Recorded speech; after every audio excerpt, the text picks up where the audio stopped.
Hello everybody, this is Jaskanwal Singh Sekhon. Presently ਮੇਰੀ ਲੁਧਿਆਣੇ posting ਹੈਗੀ ਹੈ, ਲੁਧਿਆਣਾ ਕਮਿਸ਼ਨਰੇਟ 'ਚ। I am working as SHO police station PAU। ਜਿਵੇਂ ਕਿ ਤੁਹਾਨੂੰ ਸਾਰਿਆਂ ਨੂੰ ਪਤਾ ਹੋਊਗਾ ਕਿ ਹੁਣ ਦ ਗਵਰਨਮੈਂਟ ਆਫ ਪੰਜਾਬ ਨੇ ਪੋਸਟ ਐਡਵਰਟਾਈਜ਼ ਕੀਤੀਆਂ ਨੇ ਸਬ ਇੰਸਪੈਕਟਰਸ ਲਈ ਅਤੇ ਕੌਂਸਟੇਬਲਸ ਲਈ। ਉਹਦੇ ਲਈ ਦੋਨਾਂ ਲਈ ਇਸ ਵਾਰ ਰਿਟਨ ਐਗਜ਼ਾਮ ਮੈਂਡੇਟਰੀ ਹੋ ਗਿਆ। ਪਿਛਲੀ ਵਾਰ ਸਿਰਫ ਸਬ ਇੰਸਪੈਕਟਰ ਦੇ ਲਈ ਰਿਟਨ ਐਗਜ਼ਾਮ ਮੈਂਡੇਟਰੀ ਸੀਗਾ, ਕੌਂਸਟੇਬਲ ਦੇ ਲਈ ਰਿਟਨ ਐਗਜ਼ਾਮ ਨਹੀਂ ਸੀਗਾ। ਬਟ ਇਸ ਵਾਰ ਕੀ ਹੈ ਕਿ ਦੋਨੋਂ ਚੀਜ਼ਾਂ ਲਈ ਰਿਟਨ ਜਿਹੜਾ ਐਗਜ਼ਾਮ ਹੈਗਾ ਉਹ ਮੈਂਡੇਟਰੀ ਹੋ ਚੁੱਕਿਆ ਹੈ। While some of you may afford very good institutions, ਬਹੁਤ ਚੰਗੇ ਇੰਸਟੀਚਿਊਟਸ ਜਾਣਾ ਕਈ ਲੋਕ ਅਫੋਰਡ ਕਰ ਸਕਦੇ ਹੋਣਗੇ। ਕੁਝ ਲੋਕ ਹੋਣਗੇ ਜੋ ਵਧੀਆ ਰਿਪਿਊਟਡ ਇੰਸਟੀਚਿਊਟ 'ਤੇ ਜਾਣਾ ਹੋਰ ਉਹ ਨਹੀਂ ਅਫੋਰਡ ਕਰ ਸਕਦੇ ਹੋਣਗੇ। ਉਹਨਾਂ ਲਈ ਸਾਡੇ ਵੱਲੋਂ, ਸਾਡੇ CP ਸਾਹਿਬ ਵੱਲੋਂ, ਸਾਡੀ ਪੰਜਾਬ ਪੁਲਿਸ ਦੀ ਟੀਮ ਵੱਲੋਂ, ਲੁਧਿਆਣਾ ਪੁਲਿਸ ਦੀ ਟੀਮ ਵੱਲੋਂ ਇੱਕ ਛੋਟਾ ਜਿਹਾ ਇਨੀਸ਼ੀਏਟਿਵ ਹੈ ਤਾਂ ਕਿ ਅਸੀਂ ਉਹਨਾਂ ਨੂੰ ਇੱਕ ਵਧੀਆ ਰਸਤਾ ਦਿਖਾ ਸਕੀਏ, ਉਹਨਾਂ ਨੂੰ ਮੈਂਟਰ ਕਰ ਸਕੀਏ, ਤਾਂ ਕਿ ਜਿਹੜੇ ਕਿ ਬੰਦੇ ਮਿਹਨਤ ਕਰਨਗੇ, ਜਿਹੜੇ ਕੋਈ ਬੰਦੇ ਚਾਹਣਗੇ ਉਹ ਐਗਜ਼ਾਮ ਕਲੀਅਰ ਕਰਕੇ ਸਿਲੈਕਟ ਹੋ ਸਕਣ। ਜੇ ਤੁਸੀਂ ਇਹ ਆਪਣਾ ਐਗਜ਼ਾਮੀਨੇਸ਼ਨ ਦਾ ਜੋ ਸਿਲੇਬਸ ਦੇਖਿਆ ਹੋਊਗਾ ਜੋ ਕਿ ਆਨਲਾਈਨ ਅਪਲੋਡ ਕੀਤਾ ਗਿਆ ਹੈਗਾ, ਤਾਂ ਉਹਦੇ 'ਚ ਸਭ ਤੋਂ ਪਹਿਲਾ ਜਿਹੜਾ ਮੇਜਰ ਟੌਪਿਕ ਹੈਗਾ ਉਹ ਹੈਗਾ ਜਨਰਲ ਅਵੇਅਰਨੈਸ ਦਾ। ਉਹਦੇ ਵਿੱਚੋਂ ਵੀ ਜਿਹੜਾ ਫਸਟ ਟੌਪਿਕ ਹੈਗਾ ਉਹ ਮੈਂ ਤੁਹਾਡੇ ਨਾਲ ਸ਼ੇਅਰ ਕਰੂੰਗਾ। ਟੌਪਿਕ ਹੈਗਾ ਇੰਡੀਅਨ ਕੌਨਸਟੀਟਿਊਸ਼ਨ ਐਂਡ ਇਟਸ ਫੀਚਰਸ।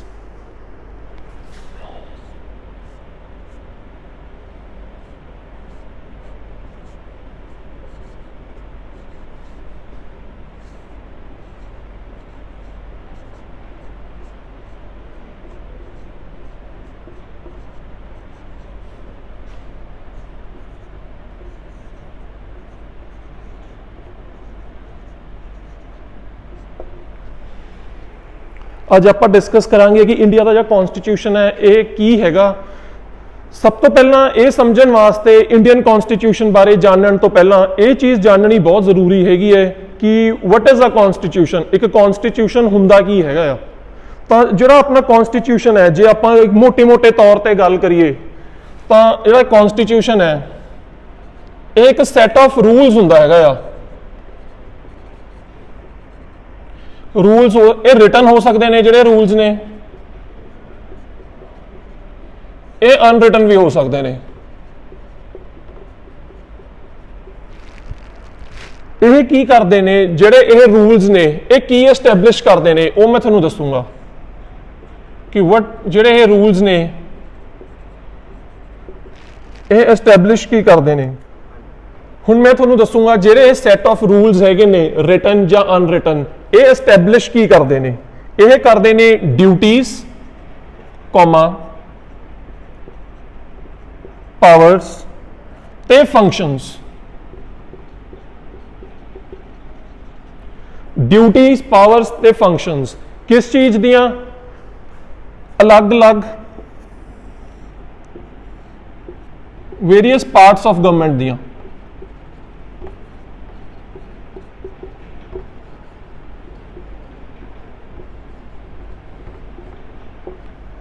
ਇੱਕ ਸੈਟ ਆਫ ਰੂਲਸ ਰਿਟਨ ਜਾਂ ਅਨਰਿਟਨ ਜਿਵੇਂ ਮਰਜ਼ੀ ਹੋ ਸਕਦੇ ਨੇ, ਜੋ ਐਸਟੈਬਲਿਸ਼ ਕਰਦੇ ਨੇ ਕਿ ਡਿਊਟੀਜ਼, ਪਾਵਰਸ ਤੇ ਫੰਕਸ਼ਨਸ ਜਿਹੜੇ ਅਲੱਗ-ਅਲੱਗ ਗਵਰਨਮੈਂਟ ਦੇ ਪਾਰਟਸ ਹੈਗੇ ਨੇ ਉਹਨਾਂ ਦੇ ਕੀ ਹੋਣਗੇ। ਇੱਕ ਹੋਰ ਇਹ ਕੰਮ ਕੀ ਕਰਦੀ ਹੈ, ਇੱਕ ਰਿਲੇਸ਼ਨਸ਼ਿਪ ਡਿਫਾਈਨ ਕਰਦੀ ਹੈ।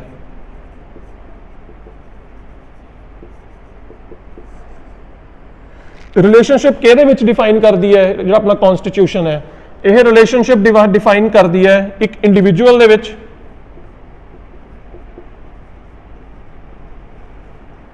ਐਂਡ ਸਟੇਟ ਦੇ ਵਿੱਚ। ਸਟੇਟ ਕੀ ਹੋਗੀ? ਗਵਰਨਮੈਂਟ। ਜੋ ਉਹਨਾਂ ਦਾ ਇੱਕ ਸਿਟੀਜ਼ਨ ਦਾ, ਇੱਕ ਆਮ ਬੰਦੇ ਦਾ ਇੱਕ ਸਰਕਾਰ ਦੇ ਨਾਲ ਕੀ ਨਾਤਾ ਹੈਗਾ, ਕੀ ਰਿਲੇਸ਼ਨਸ਼ਿਪ ਹੈ, ਉਹ ਆਪਣਾ ਕੌਨਸਟੀਟਿਊਸ਼ਨ ਡਿਫਾਈਨ ਕਰਦਾ ਹੈ। ਇੱਕ ਵਾਰ ਆਪਾਂ ਛੋਟਾ ਜਿਹਾ ਦੇਖ ਲਈਏ। Set of rules written unwritten establish ਕੀ ਕਰਦੇ ਨੇ? ਡਿਊਟੀਜ਼, ਪਾਵਰਸ, ਫੰਕਸ਼ਨਸ ਅਲੱਗ-ਅਲੱਗ ਗਵਰਨਮੈਂਟ ਦੇ ਪਾਰਟਸ ਦੇ। ਇੱਕ ਹੋਰ ਜੋ ਚੀਜ਼ ਇਹ ਕਰਦਾ ਹੈਗਾ ਕਲੀਅਰਲੀ, ਉਹ ਕਰਦਾ ਇੱਕ ਇੰਡੀਵਿਜੂਅਲ ਤੇ ਸਟੇਟ ਦਾ, ਜਾਂ ਸਟੇਟ ਜੋ ਕਿ ਗਵਰਨਮੈਂਟ ਹੈ ਉਹਦਾ ਆਪਸ ਵਿੱਚ ਰਿਲੇਸ਼ਨਸ਼ਿਪ ਕੀ ਹੈ। ਹੁਣ ਆਪਾਂ ਆਪਣੇ ਕੌਨਸਟੀਟਿਊਸ਼ਨ ਦੇ ਫੀਚਰਸ ਪੜ੍ਹਨੇ ਸਟਾਰਟ ਕਰਾਂਗੇ।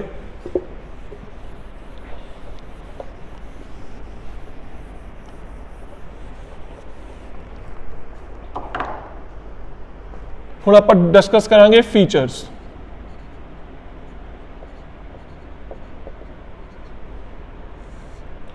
ਸਭ ਤੋਂ ਨੰਬਰ 1 ਜਿਹੜਾ ਕਨਸਟੀਟਿਊਸ਼ਨ ਆਫ ਇੰਡੀਆ ਹੈਗਾ ਇਹ ਰਿਟਨ ਫਾਰਮ 'ਚ ਹੈਗਾ। ਇਹ ਕਈ ਦੇਸ਼ ਨੇ ਜਿਨ੍ਹਾਂ ਦਾ ਕਨਸਟੀਟਿਊਸ਼ਨ ਕਲੀਅਰਲੀ ਰਿਟਨ ਨਹੀਂ ਹੈਗਾ, ਜਿਵੇਂ ਕਿ ਇੰਗਲੈਂਡ ਹੋ ਗਿਆ, ਉਹਨਾਂ ਦਾ ਜਿਹੜਾ ਕਨਸਟੀਟਿਊਸ਼ਨ ਹੈ ਉਹ ਅਲੱਗ-ਅਲੱਗ ਐਕਟਸ, ਅਲੱਗ-ਅਲੱਗ ਕਨਵੈਨਸ਼ਨਸ ਉਹਨਾਂ ਦੇ ਨਾਲ ਫੋਲੋਡ ਹੈਗਾ, ਲੇਕਿਨ ਜੋ ਇੰਡੀਆ ਦਾ ਕਨਸਟੀਟਿਊਸ਼ਨ ਹੈ ਉਹ ਰਿਟਨ ਫਾਰਮ ਦੇ ਵਿੱਚ ਹੈਗਾ। So number 1 feature would be the constitution of India is a written document. Written ਦੇ ਨਾਲ ਨਾਲ ਇੱਕ ਹੋਰ ਚੀਜ਼ ਜੋ ਬਹੁਤ ਇੰਪੋਰਟੈਂਟ ਹੈਗੀ ਹੈ ਉਹ ਹੈਗੀ ਹੈ ਆਪਣਾ ਕਨਸਟੀਟਿਊਸ਼ਨ ਦੁਨੀਆ ਦਾ ਸਭ ਤੋਂ ਜ਼ਿਆਦਾ ਲੈਂਥੀਐਸਟ, ਸਭ ਤੋਂ ਜ਼ਿਆਦਾ ਲੰਬਾ, ਸਭ ਤੋਂ ਜ਼ਿਆਦਾ ਵੱਡਾ ਕਨਸਟੀਟਿਊਸ਼ਨ ਹੈਗਾ। ਸੋ ਰਿਟਨ ਪਲੱਸ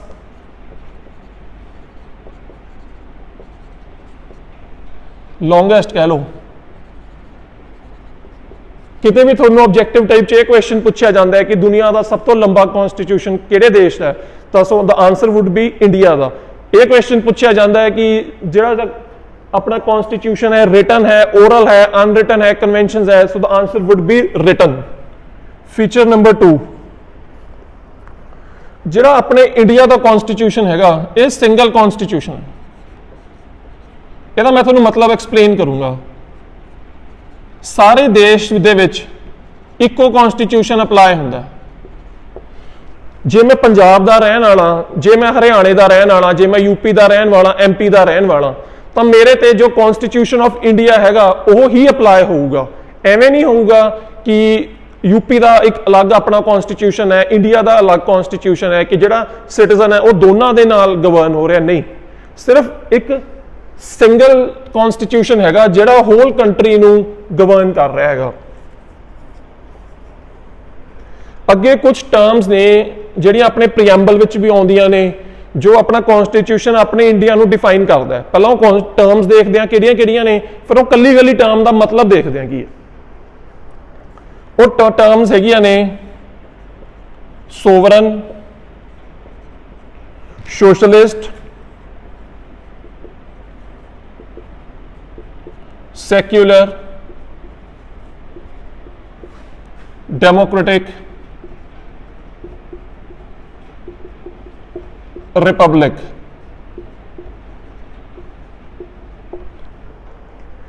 ਹੁਣ ਨੰਬਰ 1 ਟਰਮ ਤੋਂ ਸ਼ੁਰੂ ਕਰਦੇ ਹਾਂ ਕਿ what is sovereign। sovereign ਮਤਲਬ ਇਹ ਹੈਗਾ ਕਿ ਜਿਹੜਾ ਹਿੰਦੁਸਤਾਨ ਹੈਗਾ ਇਹਦੇ ਤੇ ਕਿਸੇ ਵੀ ਬਾਹਰਲੀ ਤਾਕਤ ਦੀ ਹਕੂਮਤ ਨਹੀਂ ਹੈਗੀ। As we all know that India for a number of centuries was governed by the British। कि जो British ਸੀਗਾ, British ਨੇ ਆਪਣੇ ਇੰਡੀਆ ਦੇ ਉੱਤੇ ਕਾਫੀ ਦੇਰ ਕੰਟਰੋਲ ਕੀਤਾ ਹੈਗਾ। ਸੋ ਪ੍ਰੈਜ਼ੈਂਟਲੀ ਜਿਹੜਾ ਆਪਣਾ ਦੇਸ਼ ਹੈਗਾ it is a sovereign country। No country in the world has any control over us।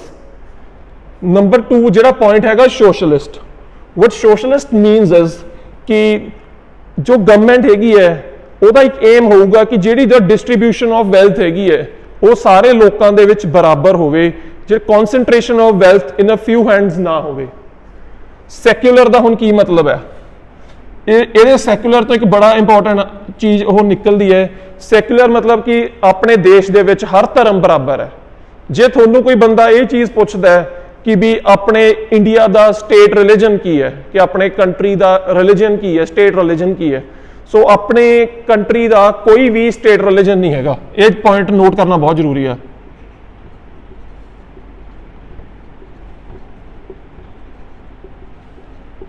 no state religion अपने इंडिया का। You have freedom if you want to practice Hinduism, Sikhism, Christianity, Islam, it is your own personal choice। ਹੁਣ ਅਗਲਾ ਜਿਹੜਾ point ਆਉਂਦਾ ਹੈਗਾ ਉਹ ਹੈਗਾ democratic. Democratic ਦਾ ਮਤਲਬ ਹੈਗਾ ਕਿ ਜਿਹੜੀ ਗਵਰਨਮੈਂਟ ਹਿੰਦੁਸਤਾਨ ਨੂੰ ਰਨ ਕਰੂਗੀ ਉਹ ਗਵਰਨਮੈਂਟ ਨੂੰ ਇਲੈਕਟ ਕਰਨ ਦੀ ਜਿਹੜੀ ਪਾਵਰ ਹੈਗੀ ਹੈ that is vested in the hands of the people। ਮਤਲਬ ਕਿ ਇਨਡਾਇਰੈਕਟਲੀ ਜਿਹੜੇ ਲੋਕ ਹੈਗੇ ਨੇ ਉਹ ਲੋਕਤੰਤਰ ਦੇ ਰਾਹੀਂ ਇਸ ਦੇਸ਼ ਨੂੰ ਚਲਾ ਰਹੇ ਹੈਗੇ ਨੇ। ਅਗਰ ਆਪਾਂ ਬੜੀ ਛੋਟੀ ਜਿਹੀ ਐਗਜ਼ਾਮਪਲ ਦੇਖੀਏ ਤਾਂ ਜੇ ਵਿਧਾਨ ਸਭਾ ਦੀਆਂ ਇਲੈਕਸ਼ਨਸ ਨੇ, ਆਮ ਜਿਹੜੇ ਲੋਕ ਹੈਗੇ ਨੇ ਉਹ ਆਪਣੇ ਹਲਕੇ ਦਾ ਐਮਐਲਏ ਚੂਜ਼ ਕਰਨਗੇ, ਜੋ ਐਮਐਲਏਜ਼ ਹੈਗੇ ਨੇ ਉਹ ਚੀਫ ਮਿਨਿਸਟਰ ਚੂਜ਼ ਕਰਨਗੇ। ਸੋ ਅਲਟੀਮੇਟਲੀ ਚਾਹੇ ਉਹ ਸੀਐਮ ਹੈ, ਉਹ ਜੇ ਆਪਾਂ ਉੱਪਰ ਤੋਂ ਲੈ ਕੇ ਥੱਲੇ ਦੇਖੀਏ, ਆ ਉਰੇ ਜੇ ਸੀਐਮ ਹੈ, ਉਰੇ ਜੇ ਐਮਐਲਏ ਹੈ, ਤਾਂ ਉਰੇ ਨੀਚੇ ਲੋਕ ਨੇ, ਤਾਂ ਅਲਟੀਮੇਟਲੀ ਲੋਕ ਨੇ ਜਿਹੜਾ ਹਰ ਬੰਦੇ ਨੂੰ ਬਣਾ ਰਹੇ ਨੇ, ਅਲਟੀਮੇਟਲੀ ਜਿਹੜਾ ਸਾਰਾ ਕੰਟਰੋਲ ਹੈ indirectly that rest in the hand of the people. ਅਗਲਾ ਜਿਹੜਾ ਪੁਆਇੰਟ ਹੈਗਾ ਰਿਪਬਲਿਕ। ਰਿਪਬਲਿਕ ਦਾ ਮਤਲਬ ਇਹ ਹੈਗਾ ਜਿਹੜਾ ਆਪਣਾ ਹੈਡ ਆਫ ਦਾ ਸਟੇਟ ਹੈ, ਚਾਹੇ ਉਹ ਪ੍ਰੈਜ਼ੀਡੈਂਟ ਹੈ, that is going to be elected। ਐਵੇਂ ਮੋਨਾਰਕੀ ਨਹੀਂ ਹੈ ਆਪਣੇ ਦੇਸ਼ 'ਚ, ਜਿਵੇਂ ਕਈ ਦੇਸ਼ਾਂ, ਜਿਵੇਂ for example you take the example of UK, the Britain.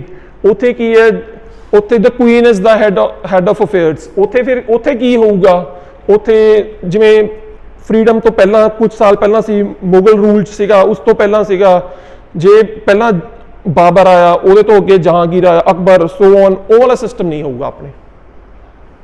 Next features ਆਪਾਂ ਦੇਖੀਏ, ਜਿਹੜਾ ਆਪਣਾ ਇੰਡੀਆ ਦਾ ਕਨਸਟੀਟਿਊਸ਼ਨ ਹੈ, ਇਹ ਬਿਊਟੀਫੁਲ ਪੈਚ ਵਰਕ ਹੈ।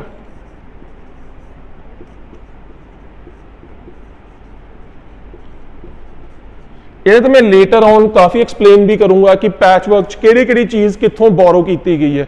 ਜਦ ਆਪਣਾ ਇੰਡੀਆ ਦਾ ਕਨਸਟੀਟਿਊਸ਼ਨ ਲਿਖਿਆ ਜਾ ਰਿਹਾ ਸੀਗਾ ਤਾਂ ਇੰਨਾ ਵੱਡਾ ਲੈਂਥੀ ਕਨਸਟੀਟਿਊਸ਼ਨ ਲਿਖਣ ਤੋਂ ਪਹਿਲਾਂ ਆਪਣੇ ਜਿਹੜੇ ਕਨਸਟੀਟਿਊਐਂਟ ਅਸੈਂਬਲੀ ਦੇ ਮੈਂਬਰ ਸੀਗੇ, 1946 ਦੇ ਵਿੱਚ ਇੱਕ ਕਨਸਟੀਟਿਊਐਂਟ ਅਸੈਂਬਲੀ ਫਾਰਮ ਹੁੰਦੀ ਹੈ ਕਨਸਟੀਟਿਊਸ਼ਨ ਨੂੰ ਲਿਖਣ ਵਾਸਤੇ।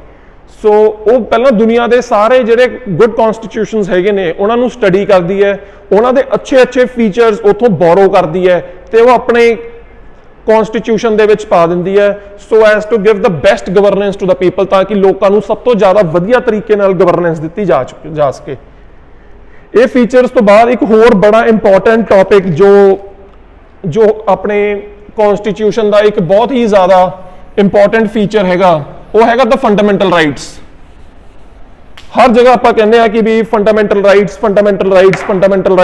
ਕਿ ਇਹ ਮੇਰਾ ਫੰਡਾਮੈਂਟਲ ਰਾਈਟ ਹੈ। ਤਾਂ ਹੁਣ ਅੱਜ ਆਪਾਂ ਡਿਸਕਸ ਕਰਾਂਗੇ ਕਿ ਫੰਡਾਮੈਂਟਲ ਰਾਈਟਸ ਕੀ ਹੁੰਦੇ ਨੇ, ਕਿਹੜੇ ਤਰ੍ਹਾਂ ਦੇ ਹੁੰਦੇ ਨੇ ਤੇ ਉਹ ਕੀ ਲੋਕਾਂ ਨੂੰ ਇਨਸ਼ੋਰ ਕਰਦੇ ਨੇ। So it is a very important topic. We'll start with the first one. I'll give the heading fundamental rights.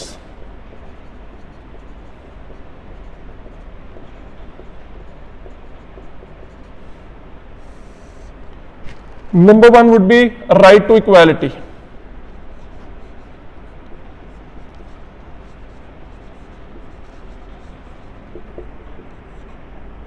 Right to equality ਦਾ ਕੀ ਮਤਲਬ ਹੈ? Number one point would be, a करके मैं लिखदा, बिफोर लॉ।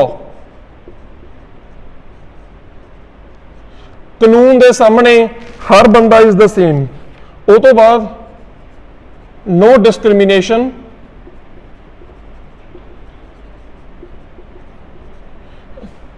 डिस्क्रिमिनेशन किसी भी बंदे दी on the basis of caste, religion, creed, place of birth की उन्हें किथे बर्थ लिया, ये सारे चीज़ों के बेसिस ते किसी भी बंदे दे नाल डिस्क्रिमिनेशन नहीं होगी। ये अपना फंडामेंटल राइट है। Next thing is equal opportunity.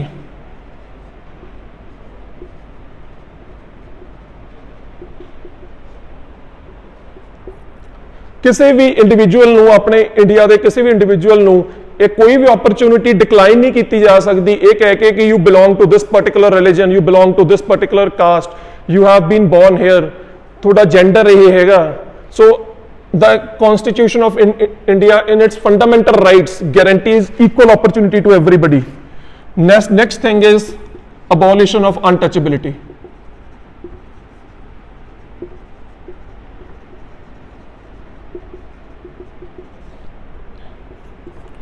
ਅਨਟੱਚੇਬਿਲਿਟੀ ਅਛੂਤ ਦੀ ਜਿਹਨੂੰ ਆਪਣੇ ਸਮਾਜ ਵਿੱਚ ਬਹੁਤ ਦੇਰ ਪਹਿਲਾਂ ਇੱਕ ਰੀਤ ਸੀਗੀ, ਅ ਵੈਰੀ ਬੈਡ ਪ੍ਰੈਕਟਿਸ, ਜਿੱਥੇ ਕਿ ਲੋਕ ਕਹਿੰਦੇ ਸੀ ਕਿ ਜਿਹੜੇ ਸ਼ੂਦਰ ਕਲਾਸ ਹੈਗੇ ਨੇ ਉਹਨਾਂ ਨੂੰ ਟੱਚ ਕਰਨਾ ਵੀ ਪਾਪ ਹੈ। ਅੱਜ ਦੇ ਕੰਟੈਕਸਟ ਜੇ ਆਪਾਂ ਦੇਖੀਏ ਆਪਾਂ ਨੂੰ ਬਹੁਤ ਵੀਅਰਡ ਸਾਊਂਡ ਹੁੰਦਾ ਹੈ, ਲੇਕਿਨ ਆਪਣੇ ਇੰਡੀਆ 'ਚ ਓਵਰ ਦਾ ਸੈਂਚਰੀਜ਼ ਇਹ ਪ੍ਰੈਕਟਿਸ ਉਹ ਪ੍ਰੀਵੇਲ ਕੀਤੀ ਹੈ। ਸੋ ਆਪਣਾ ਕਨਸਟੀਟਿਊਸ਼ਨ ਆਫ ਇੰਡੀਆ ਇਹਨੇ ਆਪਣੇ ਫੰਡਾਮੈਂਟਲ ਰਾਈਟਸ 'ਚ ਜਿਹੜਾ ਪਹਿਲਾ ਰਾਈਟ ਟੂ ਇਕੁਐਲਿਟੀ ਹੈ ਉਹਦੇ ਵਿੱਚ ਇਹ ਅਬੋਲਿਸ਼ਨ ਆਫ ਅਨਟੱਚੇਬਿਲਿਟੀ ਕਰਤੀ ਹੈ ਕਿ ਕਿਤੇ ਵੀ ਇੰਡੀਆ ਦੇ ਵਿੱਚ ਆਹ ਚੀਜ਼ ਨਹੀਂ ਹੋਊਗੀ ਕਿ ਕੋਈ ਬੰਦਾ ਅਛੂਤ ਹੈਗਾ। ਨੈਕਸਟ ਚੀਜ਼ ਆ ਗਈ ਅਬੋਲਿਸ਼ਨ ਆਫ ਟਾਈਟਲਸ।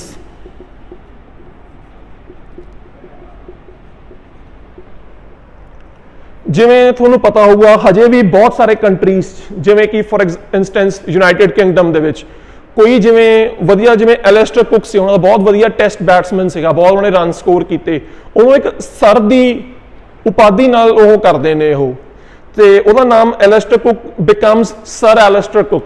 ਜਦੋਂ ਐਂਡੀ ਮਰੇ ਨੇ ਵਿੰਬਲਡਨ ਜਿੱਤਿਆ, ਹੀ ਬਿਕਮਸ ਸਰ ਐਂਡੀ ਮਰੇ।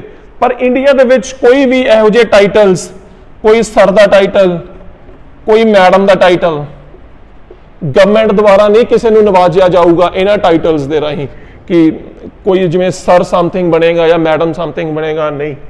ਇੱਕ ਵਾਰ ਦੁਆਰਾ ਜੇ ਆਪਾਂ ਰਾਈਟ ਆਫ ਇਕੁਐਲਿਟੀ ਦੇ ਫੰਡਾਮੈਂਟਲ ਰਾਈਟ ਨੂੰ ਦੇਖ ਲਈਏ, ਬਿਫੋਰ ਲਾਅ ਨੰਬਰ 1 ਪੁਆਇੰਟ ਹੋ ਗਿਆ। ਨੰਬਰ 2 ਹੋ ਗਿਆ no discrimination on the basis of caste, color, religion, creed। अगला हो गया equal opportunity for everyone। अगला हो गया abolition of untouchability। पंजवां हो गया abolition of titles।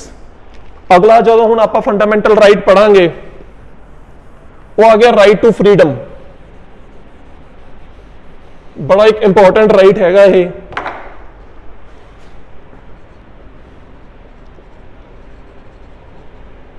ये जो राइट टू फ्रीडम है ये अगे 6 प्रकार का हैगा।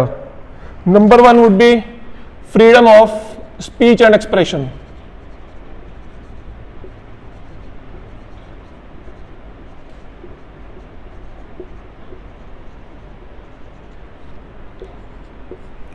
हर बंदे को अपने इंडिया दे विच राइट हैगा अपने व्यूज रिप्रेजेंट करन दा, अपना किसी चीज़ के प्रति अपनी ओपीनियन एक्सप्रैस करन दा।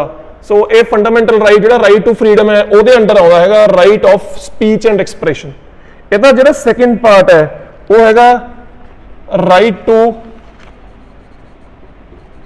Assemble peacefully. Right to assemble peacefully without arms.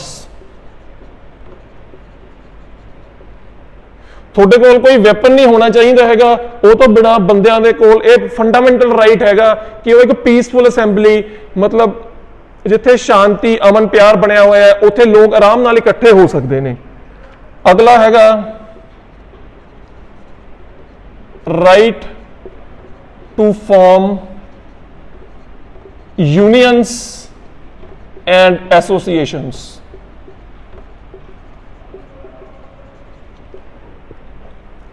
हर बंदे नूं बारिंग फ्यू डिपार्टमेंट्स जिवें कि अपना पुलिस डिपार्टमेंट है, उहदे तो बिना हर बंदे नूं यह संविधानक फंडामेंटल राइट दिता गया है कि you have the right to form unions ते associations.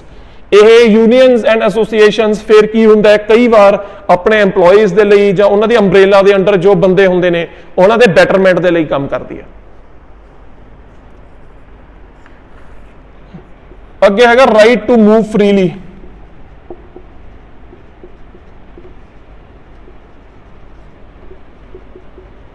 within territory of India।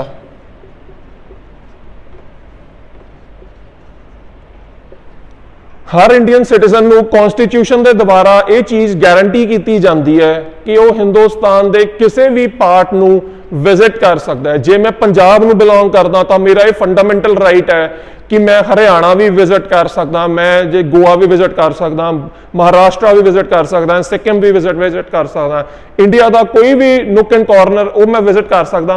Right to move freely within territory of India अपने ये फंडामेंटल राइट दे नाल।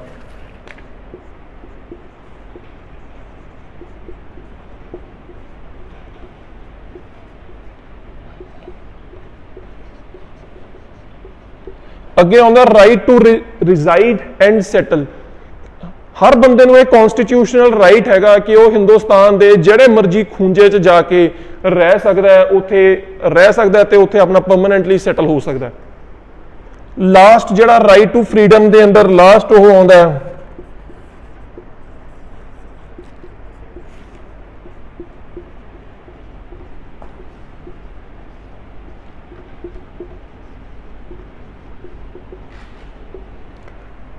Right to pursue any occupation या प्रोफैशन। हर बंदे नूं यह कॉन्स्टिट्यूशन राइट है, किसी का भी यह मन करता है कि मैं पंजाब पुलिस भर्ती होना चाहना, तो हर बंदे वास्ते जेडे ये एवेन्यूज़ हैगे ने ये ओपन हैगे ने। किसी भी बंदे नूं ये नहीं कहा जाऊगा कि तुसीं इस रीजन करके पुलिस भर्ती नहीं हो सकते, तुहाडा ਧਰਮ ਇਹ ਰਿਲੀਜਨ ਇਹ ਹੈਗਾ, ਤੁਹਾਡੀ ਕਾਸਟ ਇਹ ਹੈਗੀ ਹੈ, ਤੁਸੀਂ ਉਰੇ ਜੰਮੇ ਹੋ ਤਾਂ ਤੁਸੀਂ ਪੁਲਿਸ 'ਚ ਭਰਤੀ ਨਹੀਂ ਹੋ ਸਕਦੇ, ਤੁਸੀਂ ਸਿਵਲ ਸਰਵਿਸਿਜ਼ ਨਹੀਂ ਜੁਆਇਨ ਕਰ ਸਕਦੇ, ਤੁਸੀਂ ਐਜ਼ ਅ ਟੀਚਰ ਨਹੀਂ ਜੁਆਇਨ ਕਰ ਸਕਦੇ, ਤੁਸੀਂ ਐਜ਼ ਅ ਡਾਕਟਰ ਨਹੀਂ ਜੁਆਇਨ ਕਰ ਸਕਦੇ। ਕੋਈ ਵੀ ਬੰਦਾ ਆਪਣੇ ਕੋਈ ਵੀ ਪਸੰਦ ਦਾ ਆਕੂਪੇਸ਼ਨ ਜਾਂ ਪ੍ਰੋਫੈਸ਼ਨ ਨੂੰ ਪਰਸਿਊ ਕਰ ਸਕਦਾ।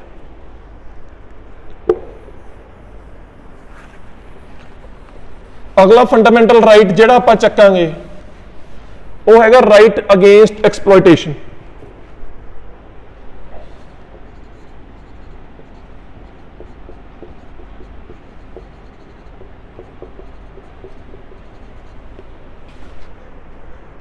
ਬ੍ਰਿਟਿਸ਼ ਰਾਜ ਦੇ ਵਿੱਚ ਜਾਂ ਉਸ ਤੋਂ ਪਹਿਲਾਂ ਕਈ ਜੋ ਬੈਡ ਰੂਲਰਸ ਜਿਨ੍ਹਾਂ ਨੂੰ ਕਿਹਾ ਜਾਂਦਾ, ਉਹਨਾਂ ਦੇ ਰਾਜ ਦੇ ਵਿੱਚ ਕੀ ਹੁੰਦਾ ਸੀਗਾ, ਇੱਕ ਕਨਸੈਪਟ ਹੁੰਦਾ ਸੀ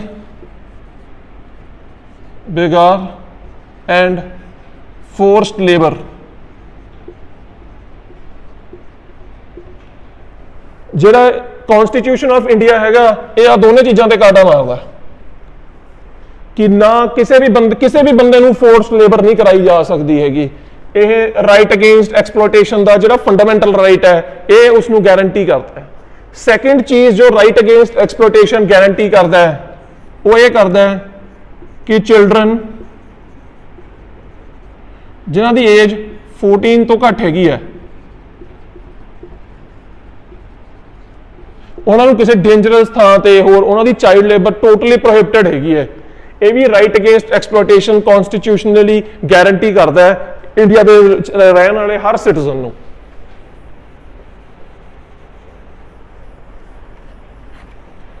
ਅਗਲਾ ਜੋ ਪੁਆਇੰਟ ਆਏਗਾ that would be right to religion, right to freedom of religion।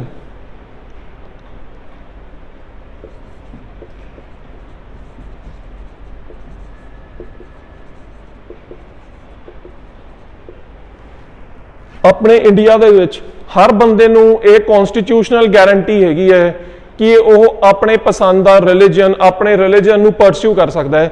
ਕਿਸੇ ਵੀ ਬੰਦੇ ਨੂੰ ਫੋਰਸ ਨਹੀਂ ਕੀਤਾ ਜਾਊਗਾ ਕਿ ਤੁਸੀਂ ਇਹ ਰਿਲੀਜਨ ਦੇ ਵਿੱਚ ਕਨਵਰਟ ਕਰੋ, ਤੁਸੀਂ ਉਹ ਰਿਲੀਜਨ ਦੇ ਵਿੱਚ ਕਨਵਰਟ ਕਰੋ। ਜੋ ਵੀ ਤੁਹਾਡਾ ਰਿਲੀਜਨ ਹੈਗਾ ਤੁਸੀਂ ਉਹਨੂੰ ਪੀਸਫੁਲੀ ਆਪਣਾ ਪਰਸਿਊ ਕਰ ਸਕਦੇ ਹੋ। ਇਹ ਚੀਜ਼ ਤਾਂ ਹੋਗੀ ਨੰਬਰ 1 ਪੁਆਇੰਟ, ਪਰਸਿਊ ਯੋਰ ਰਿਲੀਜਨ।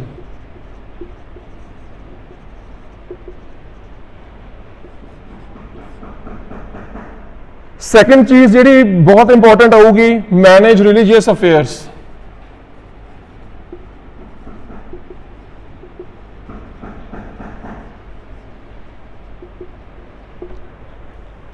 ਹਰ ਰਿਲੀਜਨ ਨੂੰ ਇੱਕ ਕਨਸਟੀਟਿਊਸ਼ਨਲ ਗਾਰੰਟੀ ਹੈਗੀ ਹੈ ਕਿ ਉਹ ਆਪਣੇ ਧਰਮ ਦੇ ਰਿਲੀਜੀਅਸ ਅਫੇਅਰਸ ਨੂੰ ਮੈਨੇਜ ਕਰ ਸਕਦੇ ਨੇ। For instance if I am a Sikh ਤਾਂ ਸਿੱਖਸ ਦੀ ਇੱਕ ਬਾਡੀ ਬਣੀ ਹੋਊਗੀ SGPC, ਸ਼੍ਰੋਮਣੀ ਗੁਰਦੁਆਰਾ ਪ੍ਰਬੰਧਕ ਕਮੇਟੀ। ਤਾਂ ਇਹ ਕਨਸਟੀਟਿਊਸ਼ਨਲ ਗਾਰੰਟੀ ਹੈਗੀ ਹੈ ਸਿੱਖਸ ਨੂੰ ਕਿ ਉਹ ਆਪਣੀ ਇੱਕ ਬਾਡੀ ਬਣਾ ਸਕਦੇ ਨੇ SGPC, ਜਿਹੜੇ ਕਿ ਉਹਨਾਂ ਦੇ ਜੋ ਰਿਲੀਜੀਅਸ ਅਫੇਅਰਸ ਨੇ ਉਹਨਾਂ ਨੂੰ ਮੈਨੇਜ ਕਰੂਗੀ। Next point, establish and maintain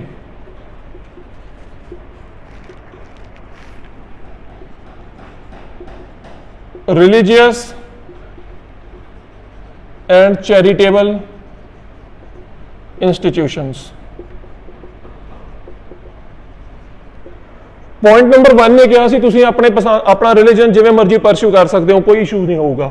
point number 2 ਨੇ ਕਿਹਾ ਸੀ ਕਿ ਤੁਸੀਂ ਆਪਣੀ ਬਾਡੀ ਬਣਾ ਸਕਦੇ ਹੋ, ਆਪਣੇ ਰਿਲੀਜਨ ਨੂੰ ਕਿਵੇਂ ਮੈਨੇਜ ਕਰਨਾ ਹੈ। ਪੁਆਇੰਟ ਨੰਬਰ 3 ਇਹ ਕਹਿੰਦਾ ਹੈ ਕਿ ਤੁਸੀਂ ਆਪਣੇ ਰਿਲੀਜਨ ਦੇ ਪ੍ਰਤੀ ਕੋਈ ਵੀ, ਜਿਵੇਂ ਆਪਣੀ SGPC ਹੈਗੀ ਹੈ, ਉਹ ਕੋਈ ਵੀ ਰਿਲੀਜੀਅਸ ਤਾਂ ਚੈਰੀਟੇਬਲ ਇੰਸਟੀਟਿਊਸ਼ਨ ਖੜਾ ਕੀਤਾ ਜਾ ਸਕਦਾ ਹੈ। ਸਿਰਫ ਸਿੱਖਸ ਦਾ ਨਹੀਂ, ਹਰ ਰਿਲੀਜਨ ਨੂੰ ਇਹ ਗਾਰੰਟੀ ਹੈਗੀ ਹੈ। ਰਿਲੀਜੀਅਸ ਇੰਸਟੀਟਿਊਸ਼ਨ ਕਿਵੇਂ ਹੋ ਗਿਆ, ਤੁਸੀਂ ਆਪਣੇ ਪ੍ਰਚਾਰ ਦੇ ਲਈ ਕੋਈ ਇੰਸਟੀਟਿਊਸ਼ਨ ਖੜਾ ਕਰ ਲਿਆ, ਤੁਸੀਂ ਆਪਣੇ ਧਰਮ ਨੂੰ ਲੋਕਾਂ ਤੱਕ ਵਧੀਆ ਤਰੀਕੇ ਨਾਲ ਪਹੁੰਚਾਉਣ ਲਈ, ਆਪਣੇ ਧਰਮ ਦਾ ਮਤਲਬ ਸਮਝਾਉਣ ਲਈ ਇੱਕ ਇੰਸਟੀਟਿਊਸ਼ਨ ਖੜਾ ਕਰ ਲਿਆ, ਉਹਦੀ ਕਨਸਟੀਟਿਊਸ਼ਨਲ ਗਾਰੰਟੀ ਹੈਗੀ ਹੈ ਤੁਹਾਨੂੰ। Next thing is charitable. ਹਰ ਰਿਲੀਜਨ ਨੂੰ ਇਹ ਗਾਰੰਟੀ ਹੈਗੀ ਕਿ ਉਹ ਆਪਣੇ ਰਿਲੀਜਨ ਦੇ ਨਾਮ ਤੇ ਕੋਈ ਮਰਜ਼ੀ ਚੈਰੀਟੇਬਲ ਇੰਸਟੀਟਿਊਸ਼ਨ ਖੜਾ ਕਰ ਸਕਦੇ ਨੇ। ਚੈਰੀਟੇਬਲ ਇੰਸਟੀਟਿਊਸ਼ਨ ਵੁੱਡ ਬੀ ਇੱਕ ਜਿਵੇਂ ਚੈਰੀਟੇਬਲ ਕੋਈ ਸਕੂਲ ਹਰ ਬੰਦਾ ਖੋਲ ਸਕਦਾ ਹੈਗਾ, ਇੱਕ ਚੈਰੀਟੇਬਲ ਹਸਪੀਟਲ ਜਿਹੜਾ ਮਰਜ਼ੀ ਰਿਲੀਜਨ ਖੋਲ ਸਕਦਾ ਹੈ, ਉਹ ਚੈਰੀਟੇਬਲ ਜਿਹੜਾ ਕਿ ਲੋਕਾਂ ਦੇ ਫਾਇਦੇ ਤੱਕ ਉੱਥੇ ਪਹੁੰਚੂਗਾ। ਅੱਗੇ ਚੀਜ਼ ਆਊਗੀ ਓਨ ਐਂਡ ਅਕਵਾਇਰ ਪ੍ਰੋਪਰਟੀ।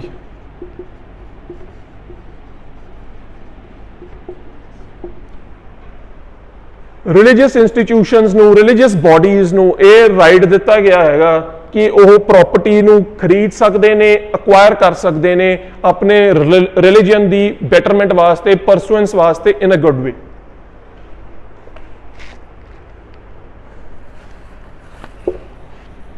ਅਗਲਾ ਫੰਡਾਮੈਂਟਲ ਰਾਈਟ ਜਿਹੜਾ ਆਪਾਂ ਚੱਕਾਂਗੇ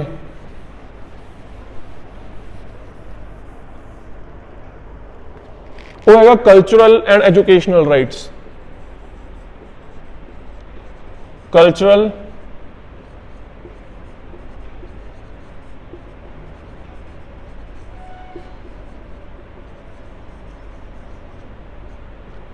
ਜਿਹੜਾ ਕਨਸਟੀਟਿਊਸ਼ਨ ਆਫ ਇੰਡੀਆ ਹੈਗਾ ਇਹ ਹਰ ਬੰਦੇ ਨੂੰ ਉਹ ਕਹਿੰਦਾ ਹੈ ਇਹ ਜਿਹੜਾ ਰਾਈਟ ਹੈ ਇਹ ਸਪੈਸ਼ਲੀ ਮਾਈਨੋਰਿਟੀਜ਼ ਦੇ ਲਈ ਬਣਾਇਆ ਗਿਆ ਹੈ। ਆਪਣੇ ਇੰਡੀਆ ਦੇ ਵਿੱਚ ਆਪਾਂ ਨੂੰ ਪਤਾ ਹੈ ਬਹੁਤ ਜ਼ਿਆਦਾ ਮਾਈਨੋਰਿਟੀਜ਼ ਹੈਗੀਆਂ ਨੇ, ਰਿਲੀਜੀਅਸ ਬੇਸਿਸ ਤੇ ਬਹੁਤ ਸਾਰੀਆਂ ਮਾਈਨੋਰਿਟੀਜ਼ ਹੈਗੀਆਂ ਨੇ, ਟ੍ਰਾਈਬਲ ਬੇਸਿਸ ਤੇ ਬਹੁਤ ਜ਼ਿਆਦਾ ਮਾਈਨੋਰਿਟੀਜ਼ ਹੈਗੀਆਂ ਨੇ, ਲਿੰਗੁਅਲ ਬੇਸਿਸ ਤੇ ਬਹੁਤ ਜ਼ਿਆਦਾ ਮਾਈਨੋਰਿਟੀਜ਼ ਹੈਗੀਆਂ ਨੇ, ਕੁਝ ਟ੍ਰਾਈਬਸ ਹੈਗੀਆਂ ਨੇ ਜੋ ਅੱਜ ਤੱਕ ਵੀ ਸੈਕਲੂਡਡ ਹੈਗੀਆਂ ਨੇ। ਇਹ ਜੋ ਰਾਈਟ ਹੈਗਾ ਇਹ ਬੇਸਿਕਲੀ ਮਾਈਨੋਰਿਟੀਜ਼ ਲਈ ਬਣਾਇਆ ਗਿਆ। ਜਿਹੜੀਆਂ ਮਾਈਨੋਰਿਟੀਜ਼ ਨੇ ਉਹਨਾਂ ਨੂੰ ਵੀ ਰਾਈਟ ਹੈਗਾ ਆਪਣੇ ਇੰਸਟੀਟਿਊਸ਼ਨਸ ਖੜੇ ਕਰਨ ਦਾ, ਤਾਂ ਕਿ ਉਹ ਆਪਣੇ ਇੰਟਰਸਟ ਨੇ, ਜਿਹੜੇ ਮਾਈਨੋਰਿਟੀਜ਼ ਦੇ ਇੰਟਰਸਟ ਨੇ, ਉਹਨਾਂ ਨੂੰ ਉਹ ਵਧੀਆ ਤਰੀਕੇ ਨਾਲ ਪ੍ਰੀਜ਼ਰਵ ਕਰ ਸਕਣ। ਜਿਹੜਾ ਲਾਸਟ ਫੰਡਾਮੈਂਟਲ ਰਾਈਟ ਹੈ that is very very important, that is right to constitutional remedies।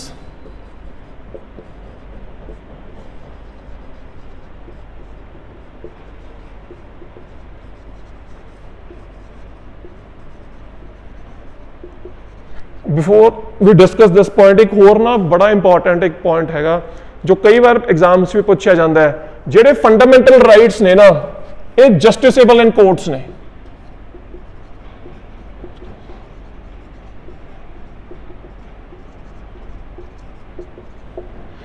ਕਿਸੇ ਵੀ ਨਾਰਮਲ ਸਰਕਮਸਟਾਂਸ, ਜੇ ਕੋਈ ਐਮਰਜੈਂਸੀ ਨਹੀਂ ਲੱਗੀ ਹੋਈ ਜਾਂ ਇਨ ਐਨੀ ਨਾਰਮਲ ਸਰਕਮਸਟਾਂਸ, ਕਿਸੇ ਵੀ ਇੰਡੀਵਿਜੂਅਲ ਦਾ ਜੇ ਫੰਡਾਮੈਂਟਲ ਰਾਈਟ ਗਵਰਨਮੈਂਟ ਦੇ ਰਾਹੀਂ ਉਹਨੂੰ ਨਹੀਂ ਦਿੱਤਾ ਜਾਂਦਾ ਹੈਗਾ ਤਾਂ ਜਿਹੜਾ ਬੰਦਾ ਹੈਗਾ ਉਹ ਕੋਰਟ ਨੂੰ ਅਪਰੋਚ ਕਰ ਸਕਦਾ ਹੈ ਕਿ ਵੀ ਮੈਨੂੰ ਮੇਰਾ ਫੰਡਾਮੈਂਟਲ ਰਾਈਟ ਕਿਉਂ ਨਹੀਂ ਦਿੱਤਾ ਜਾ ਰਿਹਾ, ਮੇਰੇ ਫੰਡਾਮੈਂਟਲ ਰਾਈਟਸ ਦੀ ਵਾਇਲੇਸ਼ਨ ਕੀਤੀ ਜਾ ਰਹੀ ਹੈ। ਇਹੀ ਜਿਹੜੀ ਚੀਜ਼ ਹੈਗੀ ਹੈ ਇਹ ਲਾਸਟ ਫੰਡਾਮੈਂਟਲ ਰਾਈਟ ਦੇ ਵਿੱਚ ਗਾਰੰਟੀ ਕੀਤੀ ਗਈ ਹੈ, ਰਾਈਟ ਟੂ ਕਨਸਟੀਟਿਊਸ਼ਨਲ ਰੈਮੀਡੀਜ਼। ਇਹ ਰਾਈਟ ਕਹਿੰਦਾ ਹੈ ਕਿ ਤੁਹਾਡਾ ਕੋਈ ਵੀ ਜਿਹੜਾ ਫੰਡਾਮੈਂਟਲ ਰਾਈਟ ਹੈਗਾ, ਤੁਹਾਨੂੰ ਕੋਈ ਆਪਣੀ ਪਸੰਦ ਦਾ ਰਿਲੀਜਨ ਨਹੀਂ ਫੋਲੋ ਕੀਤਾ ਜਾ ਰਿਹਾ, ਤੁਹਾਨੂੰ ਕਿਤੇ ਜਾਣ ਨਹੀਂ ਦਿੱਤਾ ਜਾ ਰਿਹਾ, ਤੁਹਾਡੀ ਫਰੀडम ਆਫ ਸਪੀਚ ਖੋਈ ਜਾ ਰਹੀ ਹੈ, ਤੁਹਾਨੂੰ ਕਿਤੇ ਜਾ ਕੇ ਰਿਜ਼ਾਈਡ ਨਹੀਂ ਕਰਨ ਦਿੱਤਾ ਜਾ ਰਿਹਾ, ਤਾਂ ਤੁਸੀਂ ਇਸ ਰਾਈਟ ਦੇ ਰਾਹੀਂ ਕੋਰਟ ਨੂੰ ਅਪਰੋਚ ਕਰ ਸਕਦੇ ਹੋ ਆਪਣੇ ਫੰਡਾਮੈਂਟਲ ਰਾਈਟ ਨੂੰ ਗਾਰੰਟੀ ਕਰਾਉਣ ਬਾਰੇ। ਆਹੀ ਆਪਣੇ ਮੇਨ ਫੰਡਾਮੈਂਟਲ ਰਾਈਟ ਸੀਗੇ ਜਿਹੜੇ ਅੱਜ ਆਪਣੇ ਡਿਸਕਸ ਕਰਨੇ ਬਹੁਤ ਜ਼ਿਆਦਾ ਜ਼ਰੂਰੀ ਸੀਗੇ। ਫੰਡਾਮੈਂਟਲ ਰਾਈਟਸ ਤੋਂ ਬਾਅਦ ਹੁਣ ਆਪਾਂ ਨੈਕਸਟ ਟੌਪਿਕ ਜੋ ਟੇਕ ਅਪ ਕਰਾਂਗੇ ਉਹ ਹੈਗੇ ਨੇ DPSPs। DPSPs ਕੀ ਹੁੰਦੇ ਨੇ? Directive principals of the state policy.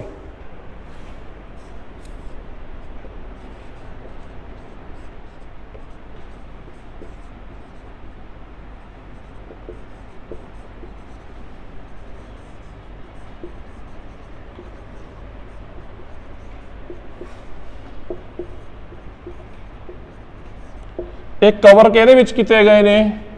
Article 36 ਤੋਂ 51 ਆਪਣੇ ਇੰਡੀਅਨ ਕਨਸਟੀਟਿਊਸ਼ਨ ਦੇ ਆਰਟੀਕਲ 36 ਤੋਂ 51 ਦੇ ਵਿੱਚ ਇਹ DPSPs directive principals of state policies cover ਕੀਤੀਆਂ ਗਈਆਂ ਨੇ। ਸਭ ਤੋਂ ਪਹਿਲੀ ਚੀਜ਼ ਇਹ directive principal of state policy ਹੁੰਦੇ ਕੀ ਨੇ?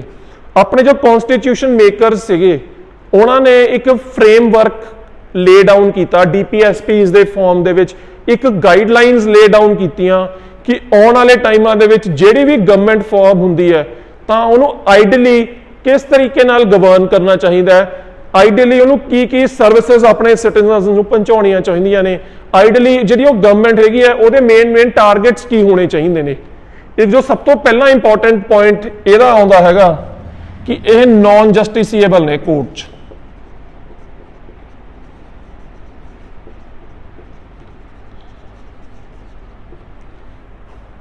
ਕੋਈ ਵੀ ਡੀਪੀਐਸਪੀ ਹੈ ਜੇ ਉਹ ਪੂਰਾ ਨਹੀਂ ਹੋ ਰਿਹਾ ਤਾਂ ਤੁਸੀਂ ਕੋਰਟ ਨਹੀਂ ਅਪਰੋਚ ਕਰ ਸਕਦੇ ਹੈਗੇ ਕਿ ਜੀ ਮੇਰਾ ਇਹ ਡੀਪੀਐਸਪੀ ਪੂਰਾ ਨਹੀਂ ਹੋ ਰਿਹਾ।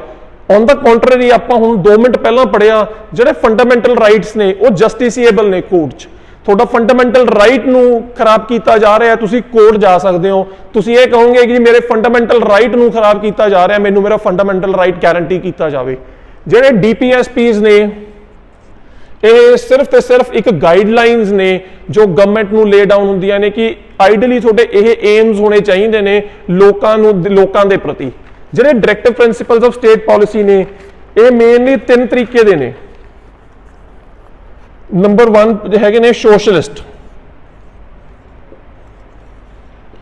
ਜੇ ਆਪਾਂ ਡੀਪੀਐਸਪੀਜ਼ ਨੂੰ ਕਲਾਸੀਫਾਈ ਕਰੀਏ ਨਾ ਤਾਂ ਆਪਾਂ 3 ਤਰੀਕੇ ਦੇ directive principals of the state policy ਆ ਸਕਦੇ ਨੇ। ਤਾਂ ਸੋਸ਼ਲਿਸਟ ਦੇ ਵਿੱਚ ਕੀ ਆਊਗਾ? ਪਹਿਲਾ ਆਊਗਾ ensuring political, social, economic justice to all।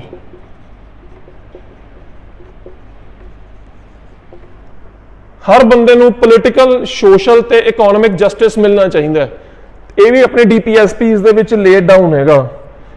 ਹੋਰ ਅਗਲੀ ਚੀਜ਼ ਆ ਗਈ ਮਿਨੀਮਾਈਜ਼ਿੰਗ ਇਨਇਕੁਐਲਿਟੀਜ਼।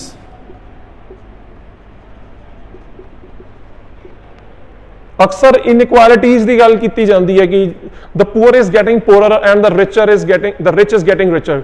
ਸੋ ਇਹ ਡੀਪੀਐਸਪੀਜ਼ ਦੇ ਵਿੱਚ ਲੇਡ ਡਾਊਨ ਹੈਗਾ ਕਿ ਜਿਹੜੀਆਂ ਇਨਇਕੁਐਲਿਟੀਜ਼ ਹੈਗੀਆਂ ਨੇ ਲੋਕਾਂ ਦੇ ਵਿੱਚ ਉਹਨੂੰ ਘੱਟ ਕੀਤਾ ਜਾਵੇ, ਲੋਕਾਂ ਦੀ ਇਨਇਕੁਐਲਿਟੀਜ਼ ਨੂੰ ਨੈਰੋ ਡਾਊਨ ਕੀਤਾ ਜਾਵੇ ਕਿ ਜਿਹੜੀ ਕਨਸੈਂਟ੍ਰੇਸ਼ਨ ਆਫ ਵੈਲਥ ਹੈ ਉਹ ਅਵੋਇਡ ਕੀਤੀ ਜਾਵੇ ਤਾਂ ਕਿ ਹਰ ਜਿਹੜੇ ਬੰਦੇ ਹੈਗੇ ਨੇ ਉਹਨਾਂ ਨੂੰ ਇੱਕ ਡੀਸੈਂਟ ਲਾਈਫ ਦੀ ਗਾਰੰਟੀ ਕੀਤੀ ਜਾ ਸਕੇ। ਅੱਗੇ ਚੀਜ਼ ਜੋ ਹੈਗੀ ਹੈ adequate means of livelihood.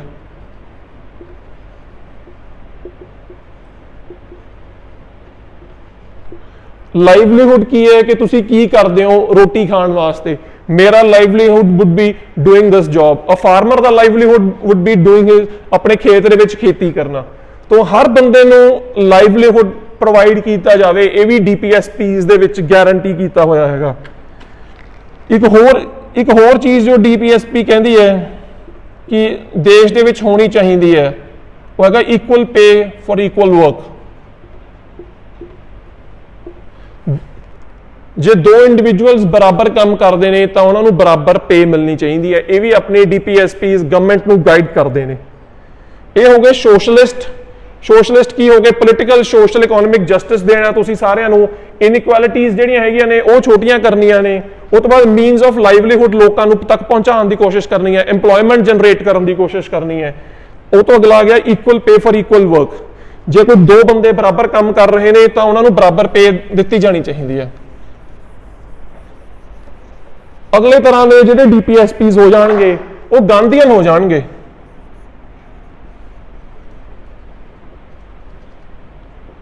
ਗਾਂਧੀਅਨ Mahatma Gandhi ji ਤੋਂ ਚੱਕਿਆ ਗਿਆ। Number 1 wood B organize village panchayats।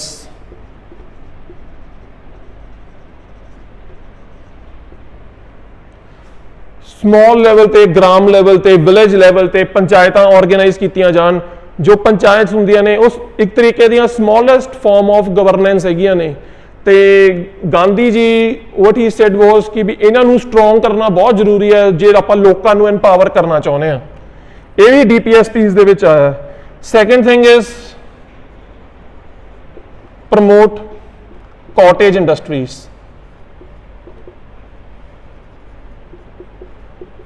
ਇੱਕ ਚੀਜ਼ ਆਪਾਂ ਨੂੰ ਗਾਂਧੀ ਜੀ ਬਾਰੇ ਪਤਾ ਹੈ, ਹੀ ਆਲਵੇਜ਼ ਐਮਫਸਾਈਜ਼ਡ ਔਨ ਖਾਕੀ ਕਿ ਤੁਸੀਂ ਆਪਣੇ ਇੰਡੀਆ ਦਾ ਬਣਿਆ ਪਾਓ, ਆਪਣਾ ਖੁਦ ਦਾ ਚਰਖੇ ਤੋਂ ਬਣਿਆ ਪਾਓ। ਤਾਂ ਛੋਟੀਆਂ ਇੰਡਸਟਰੀਜ਼ ਨੇ ਜੋ ਕਾਟੇਜ ਇੰਡਸਟਰੀਜ਼ ਨੇ, ਜੋ ਪਿੰਡਾਂ ਦੇ ਵਿੱਚ ਇੰਡਸਟਰੀਜ਼ ਨੇ, ਉਹਨਾਂ ਨੂੰ ਪ੍ਰਮੋਟ ਕਰਨਾ ਵੀ ਆਪਣੀ ਡੀਪੀਐਸਪੀਜ਼ ਦੇ ਵਿੱਚ ਲਿਖਿਆ ਗਿਆ।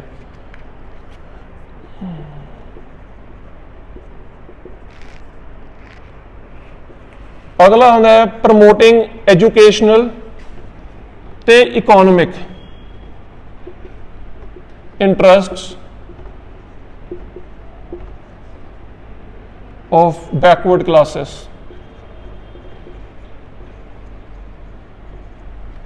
ਕੋਈ ਬੈਕਵਰਡ ਕਲਾਸਿਸ ਹੈਗੀਆਂ ਨੇ, ਕੋਈ ਸ਼ਡਿਊਲਡ ਕਾਸਟ ਹੈਗੇ ਨੇ, ਕੋਈ ਸ਼ਡਿਊਲਡ ਟ੍ਰਾਈਬਸ ਹੈਗੀਆਂ ਨੇ, ਜਾਂ ਕੋਈ ਵੀ ਬੰਦਾ ਬਾਈ ਕਾਸਟ ਨਹੀਂ ਵੈਸੇ ਬੈਕਵਰਡ ਹੈਗਾ, ਉਹਨਾਂ ਦੇ ਐਜੂਕੇਸ਼ਨਲ ਜਾਂ ਇਕਨੋਮਿਕ ਇੰਟਰਸਟ ਨੂੰ ਪ੍ਰਮੋਟ ਕਰਨਾ ਬਹੁਤ ਜ਼ਰੂਰੀ ਹੈ ਕਿ ਕੋਈ ਵੀ ਬੰਦਾ ਜਿਹੜੀ ਦੇਸ਼ ਦੀ ਡਿਵੈਲਪਮੈਂਟ ਹੈ ਜਾਂ ਸੁਸਾਇਟੀ ਜੇ ਅੱਗੇ ਵਧ ਰਹੀ ਹੈ ਤਾਂ ਉਹ ਬੰਦਾ ਲੈਗ ਬਿਹਾਈਂਡ ਨਾ ਕਰੇ, ਐ ਨਾ ਹੋ ਜੇ ਉੱਥੇ ਹੀ ਖੜਾ ਰਹਿ ਜੇ ਤੇ ਬਾਕੀ ਦੁਨੀਆ ਅੱਗੇ ਵਧ ਜੇ।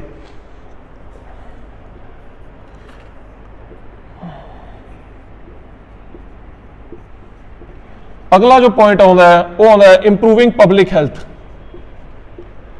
ਹੈਲਥ ਇੱਕ ਇਹੋ ਜਿਹੀ ਚੀਜ਼ ਹੈ ਕਿ ਪਿਛਲੇ ਕੁਝ ਸਾਲਾਂ ਤੋਂ ਇਹਨੂੰ ਬਹੁਤ ਜ਼ਿਆਦਾ ਹਾਈਲਾਈਟ ਕੀਤਾ ਗਿਆ ਹੈ। ਜੋ ਦੁਨੀਆ ਦੇ ਐਡਵਾਂਸਡ ਕੰਟਰੀਜ਼ ਹੈਗੇ ਨੇ, so called first world countries ਹੈਗੇ ਨੇ, ਉੱਥੇ ਹੈਲਥ ਦਾ ਜਿਹੜਾ ਬਜਟ ਹੈ ਬਹੁਤ ਜ਼ਿਆਦਾ ਵੱਡਾ ਰੱਖਿਆ ਜਾਂਦਾ ਹੈ। ਆਪਣੇ ਜੋ ਕਨਸਟੀਟਿਊਸ਼ਨ ਰਾਈਟਰ ਸੀਗੇ ਉਦੋਂ ਹੀ ਉਹਨਾਂ ਨੇ ਇੱਕ ਚੀਜ਼ ਤੇ ਸਟ੍ਰੈਸ ਕੀਤਾ ਕਿ ਪਬਲਿਕ ਹੈਲਥ ਨੂੰ ਇੰਪਰੂਵ ਕਰਨਾ ਬਹੁਤ ਜ਼ਿਆਦਾ ਜ਼ਰੂਰੀ ਹੈ। ਸਰਕਾਰ ਦਾ ਇਹ ਏਮ ਹੋਣਾ ਚਾਹੀਦਾ ਕਿ ਵੀ ਆਪਣੇ ਜੋ ਉਹ ਪਬਲਿਕ ਦੀ ਹੈਲਥ ਹੈਗੀ ਹੈ ਉਹਨੂੰ ਇੰਪਰੂਵ ਕੀਤਾ ਜਾ ਸਕੇ। ਥਰਡ, ਜੇ ਹੁਣ ਆਪਾਂ ਗੱਲ ਕਰਾਂਗੇ DPSPs ਦੀ, ਉਹ ਹੋਣਗੇ ਲਿਬਰਲ ਜਾਂ intellectual.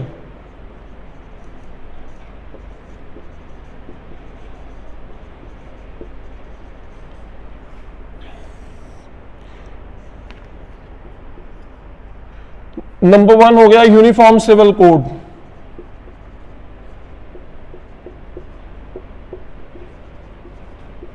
Through out country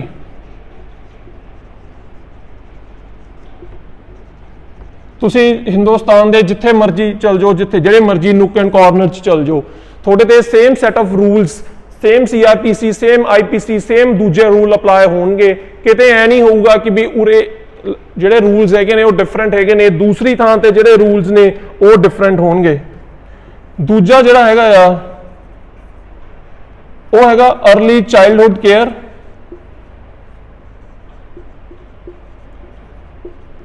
and health till as 6। जब तक कोई बच्चा 6 साल का नहीं हो जाता तो एक सरकार का एम होना चाहिए कि ਉਹਨੂੰ ਚਾਈਲਡਹੁੱਡ केयर की जा सके, ਉਹਦੇ ਹੈਲਥ ਦਾ ਧਿਆਨ ਰੱਖਿਆ ਜਾਵੇ। ਇਹ DPSPs ਦੇ ਵਿੱਚ ਲੇ ਡਾਊਨ ਕੀਤਾ ਗਿਆ। ਫਿਰ ਅਗਲਾ ਆਉਂਦਾ ਹੈ organise agriculture and animal husbandry.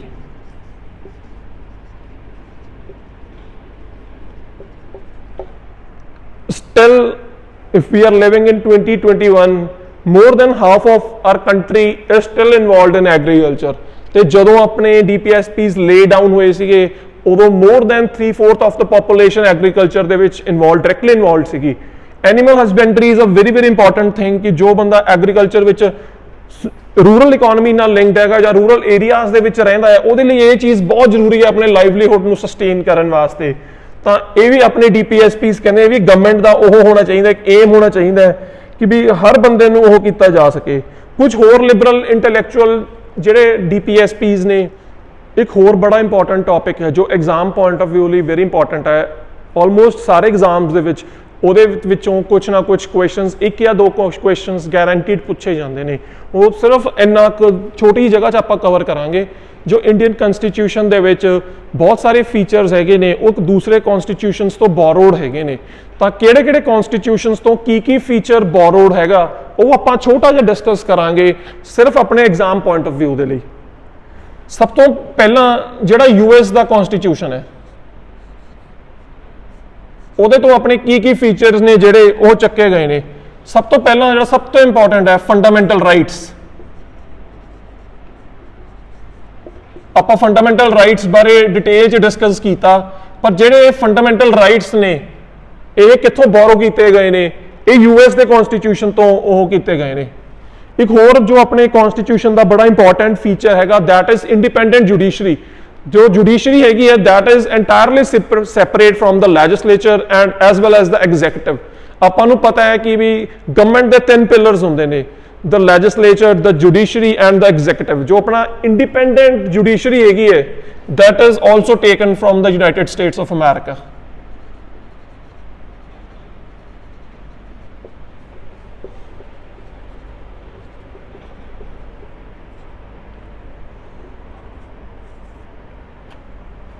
ਜਦੋਂ ਆਪਾਂ ਕਨਸਟੀਟਿਊਸ਼ਨ ਨੂੰ ਫਰਦਰ ਸਟੱਡੀ ਕਰਾਂਗੇ ਉਦੋਂ ਆਪਾਂ ਨੂੰ ਪਤਾ ਲੱਗੂਗਾ ਕਿ ਜਦੋਂ when the president of India has to be removed, he has to be impeached.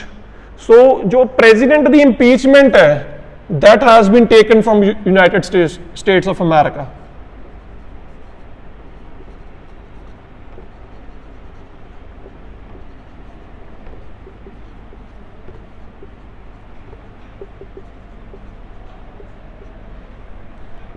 ਇੱਕ ਲਾਸਟ ਜੋ ਮੈਂ ਹੋਰ ਡਿਸਕਸ ਕਰਨਾ ਚਾਹੂੰਗਾ ਜੋ ਫੀਚਰ ਯੂਐਸ ਤੋਂ ਬੋਰੋ ਕੀਤਾ ਗਿਆ ਹੈ ਉਹ ਹੈਗਾ ਜੁਡੀਸ਼ੀਅਲ ਰਿਵਿਊ ਦਾ।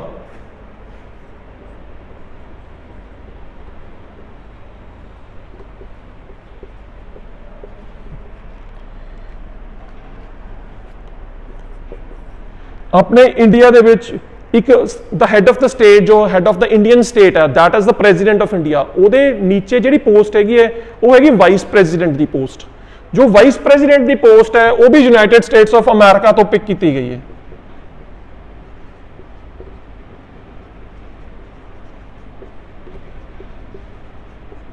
ਇਹ 5 ਫੀਚਰਸ ਹੈਗੇ ਨੇ ਜਿਹੜੇ ਆਪਣੇ ਯੂਨਾਈਟਿਡ ਸਟੇਟਸ ਆਫ ਅਮਰੀਕਾ ਦੇ ਕਨਸਟੀਟਿਊਸ਼ਨ ਤੋਂ ਆਪਣੇ ਇੰਡੀਅਨ ਕਨਸਟੀਟਿਊਸ਼ਨ ਦੇ ਵਿੱਚ ਉਹ ਹੈਗੇ ਨੇ।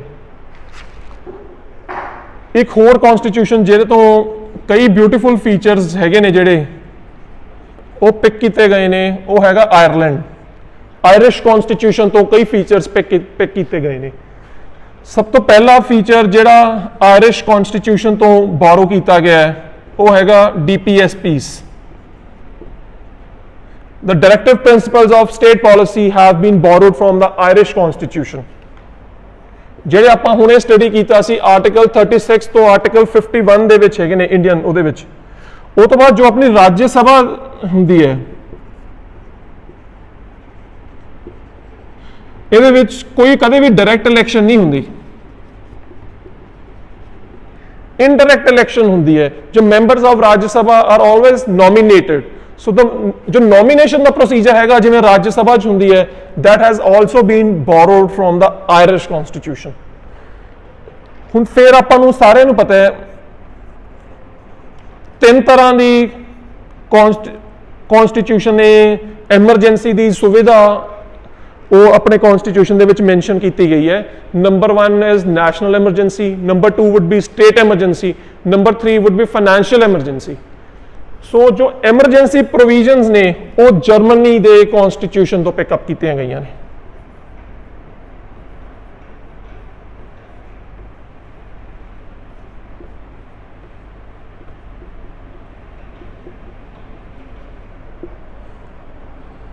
ਇਹ ਤੋਂ ਬਾਅਦ ਜੋ ਯੂਨਾਈਟਿਡ ਕਿੰਗਡਮ ਹੈਗਾ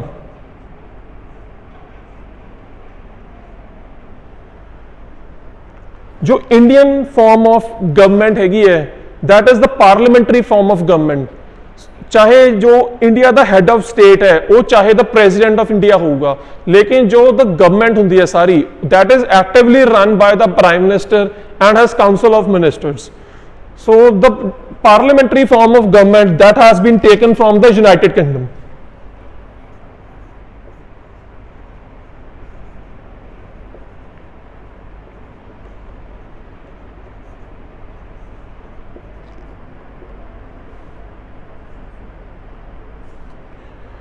ਹੁਣ ਯੂਐਸ ਦੇ ਵਿੱਚ ਕੀ ਹੁੰਦਾ ਹੈ, ਇੱਕ ਯੂਐਸ ਦੀ ਸਿਟੀਜ਼ਨਸ਼ਿਪ ਅਲੱਗ ਹੋਊਗੀ ਕਿ ਬੰਦੇ ਕੋਲ, ਇੱਕ ਜਿਹੜੀ ਸਟੇਟ ਦੇ ਵਿੱਚ ਉਹ ਰਹਿ ਰਿਹਾ ਹੈ ਉਹ ਸਟੇਟ ਦੀ ਸਿਟੀਜ਼ਨਸ਼ਿਪ ਅਲੱਗ ਹੋਊਗੀ। ਬਟ ਇੰਡੀਆ ਦੇ ਵਿੱਚ ਕੀ ਹੈ, ਸਿੰਗਲ ਸਿਟੀਜ਼ਨਸ਼ਿਪ ਹੈ। ਮਤਲਬ you are a citizen of India, you are not a citizen of Punjab, Haryana, UP, Maharashtra, you are a citizen of India. So the single citizenship feature that has been taken from United Kingdom.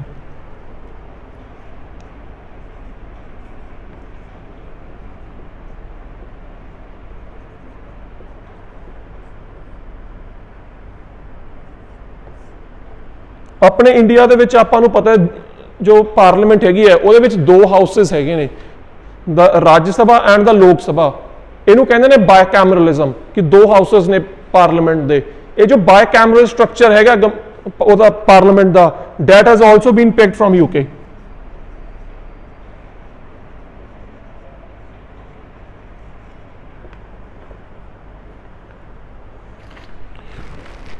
ਸਿਰਫ 2 governments ਬਾਰੇ ਆਪਾਂ ਹੋਰ discuss ਕਰਾਂਗੇ, 2 ਹੋਰ countries ਜਿਨ੍ਹਾਂ ਤੋਂ ਆਪਣੇ Indian constitution ਦੇ ਵਿੱਚ ਕਈ ਫੀਚਰਸ ਬੋਰੋ ਕੀਤੇ ਗਏ ਨੇ।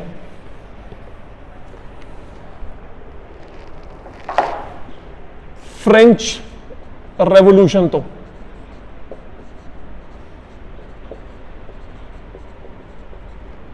फ्रेंच रेवोल्यूशन है जो ये वर्ल्ड हिस्टरी दे विच एक बहुत वड्डा इवेंट हैगा। This is inspired a lot many, जो लिटरेचर फ्रेंच रेवोल्यूशन ते लिखा गया उन्हें बहुत ज्यादा लोगों को इंस्पायर किया, अलग अलग countries they which freedom struggle नूं इंस्पायर किया। सो जिहड़े आइडियल्स चक्के गए ने वो हैगे ने लिबर्टी, इक्वालिटी, फ्रटर्निटी। ये तीनों वर्ड जो अपने कॉन्स्टिट्यूशन दे विच बड़ी बार डिस्कस किए जाते हैं, ये फ्रेंच रेवोल्यूशन तो वो किए गए हैं। वो तो बाद Russian revolution, Russian revolution French revolution नालों रीसेंट इवेंट हैगा वर्ल्ड हिस्टरी दे विच, लेकिन ਇਹਦੇ ਵਿੱਚੋਂ भी बहुत सारे आइडियाज बहुत सारे कंट्रीज ने पिकअप किए ने। अपने जो इंडिया ने रशियन रेवोल्यूशन तो चुक्या है वो हैगे ने आइडियाज ऑफ जस्टिस। जस्टिस केड़ा? सोशल, इकोनॉमिक, एजुकेशनल,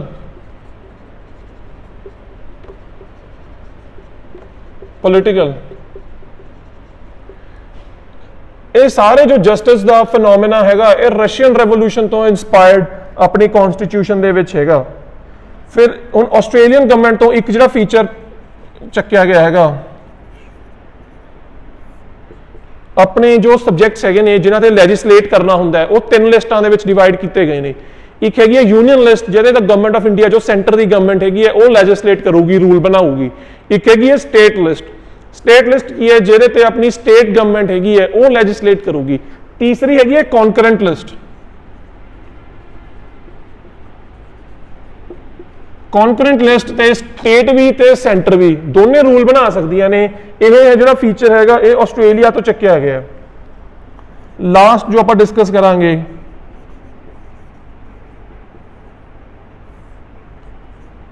अपना कॉन्स्टिट्यूशन दे विच अमेंडमेंट्स पॉसिबल हैगियां ने, तो जिहड़ा वो फीचर है कि कॉन्स्टिट्यूशन दे विच अमेंडमेंट हो सके वो साउथ अफ्रीका तो चुक्या गया।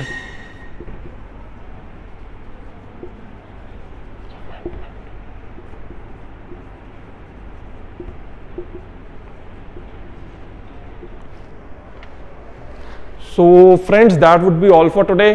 So what I expect is कि थोनू सारिਆਂ ਨੂੰ ਚੰਗਾ ਲੱਗਿਆ ਹੋਊਗਾ ਤੇ जो अपनी अज की डिस्कशन है ये थोड़े सारिਆਂ ਲਈ यूजफुल भी रही होगी।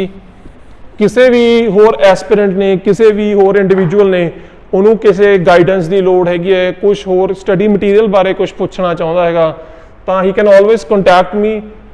I would be available at this number.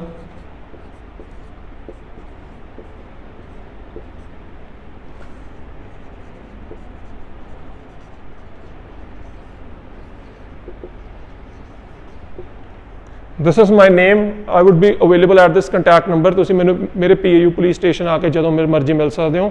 सो असीं सारे उम्मीद करते हैं कि ये जो साडा छोटा जिहा प्रयास हैगा तुहानूं सारिਆਂ ਨੂੰ चंगा लग्या। Thanks a lot.